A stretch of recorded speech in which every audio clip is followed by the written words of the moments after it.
Du coup, si jamais on veut avoir un sol qui est plein de vie et qui peut nourrir nos légumes, on va essayer... les laisser à leur place. Voilà, on va laisser les choses à leur place. Pourquoi tout modifier alors que la nature est si bien faite? C'est un peu l'idée de la permaculture qui aime combattre les idées reçues. L'ortie, par exemple, n'est pas forcément piquante. Si je manipule toujours à l'envers, je me fais pas piquer. Alors, ça marche pas à tous les coups. En fin de compte, les épines, c'est de la silice. C'est comme si c'était des petits morceaux de verre. Donc c'est très très fragile. Si je les manipule un peu, ça casse. Et après, on peut manger l'ortie comme ça. Tu la prends dans ta bouche et tu la croques bien. C'est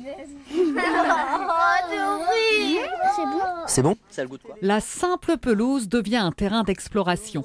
Méfiez-vous du bouton d'or toxique. On peut l'utiliser pour utiliser son pigment, sa couleur. D'accord? Vous pouvez par contre manger du lierre terrestre au goût discutable. C'est pas bon.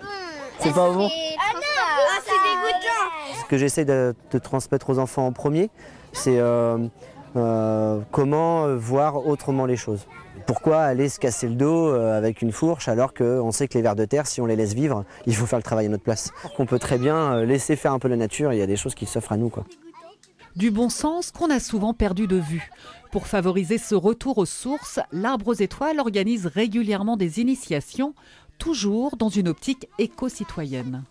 Ça se traduit par effectivement une thématique toujours orientée sur le bien-être, le ressourcement ou la transmission de savoir-faire. On voit bien que ce sont des choses qui manquent aujourd'hui dans l'équilibre de chacun et qu'on a besoin, je pense, de renouer aussi notre lien avec la nature.